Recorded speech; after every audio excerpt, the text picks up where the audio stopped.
अस्सलाम वालेकुम, how are you all, I hope you are doing well. Cancer की सबसे ख़तरनाक बात पता है क्या है कि ये इंसान को अंदर ही अंदर आहिस्ता आहिस्ता ख़त्म करता है और जब तक पता चलता है बहुत देर हो चुकी होती है। बिल्कुल इसी तरह रिश्तों में आपकी खामोशी, आपका सब्र और आपका हद से ज़्यादा झुक जाना एक कैंसर की तरह होता है जो आपके वजूद और आपकी इज़्ज़त नफ्स को आहिस्ता आहिस्ता चाट जाता है। हम अक्सर सोचते हैं कि चलो खामोश रहते हैं, रिश्ता बच जाएगा, चलो उसकी कड़वी बात को जो है ना वो उसके ऊपर भी मुस्करा देते हैं, तमाशा नहीं बनेगा। लेकिन याद रखिए, जब सामने वाला इंसान ज़हनी तौर पर बीमार या मफाद परस्त हो तो आपकी खामोशी उसे शर्मिंदा नहीं करती बल्कि उसके हौसले को और बढ़ा देती है। वो आपकी खामोशी को आपका लिहाज नहीं समझता बल्कि आपकी कमज़ोरी और मजबूरी समझने लगता है। वो सोचता है कि आप कहीं नहीं जा सकते, आप कुछ बोल नहीं सकते, आप यानी कि गूंगे हैं, ठीक है ना, और आप इसी सलूक के लायक हैं। वो ये समझता है कि आपको मारा जाए, बदतमीज़ी की जाए, गालियाँ निकाली जाएं, लातें मारी जाएं आपको, ठीक है ना, बुरे तरीके से पेश किया आया बंदा आपके साथ, आप इस चीज़ के लायक है, वो ये समझता है। रिश्तों के इस कैंसर को अपनी ज़िंदगी से अगर निकालना चाहते हैं तो मैं आज भी आपके लिए ये 3 उसूल लाया हूँ। अगर ये आप फॉलो करते हैं तो अल्लाह के फजलो करम से आपके मामला ठीक हो जाएंगे, ठीक है। सबसे पहली चीज़, खामोशी को बुज़दिली मत बनने दें। Silence is piece not permission. सब्र करने और तौहीन बर्दाश्त करने में एक बहुत बारीक लाइन होती है।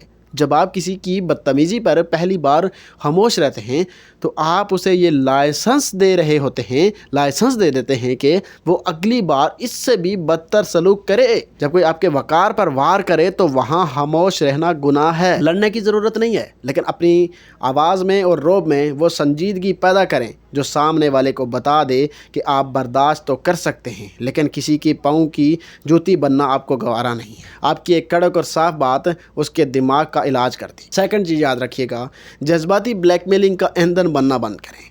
Stop feeding their ego. सामने वाला आपकी खामोशी का फ़ायदा इसलिए उठाता है क्योंकि उसे पता है कि आप उसे खोने से डरते हैं, और ये बात 110% क्लियर है। आप खुद सोचें कि आप उसको खोने से डर रहे हैं।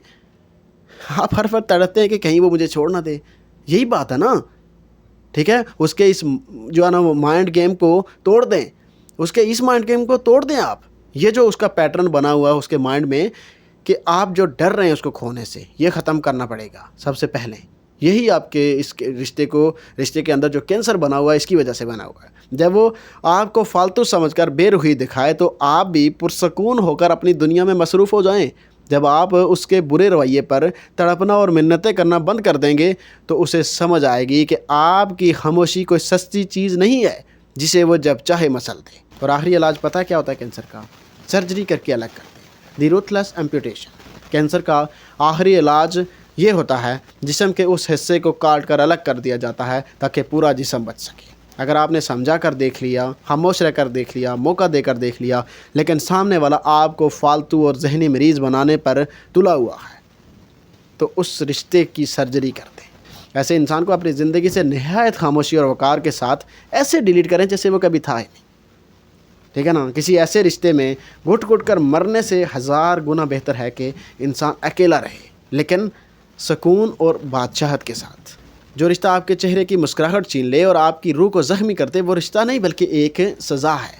अपनी खामोशी को किसी मगरूर इंसान के ईगो का अंदर मत बनने दो जो तुम्हारे खलूस और तुम्हारी खामोशी की ज़बान ना समझ सके। उसे अपनी ज़िंदगी से ऐसे दूर फेंको कि वो आपकी आवाज़ तो क्या, आपकी एक झलक देखने को भी तरस जाए। याद रखिएगा कि रिश्तों को बचाते बचाते खुद को मिटा देना मोहब्बत नहीं, सरासर बेवकूफ़ी होती है।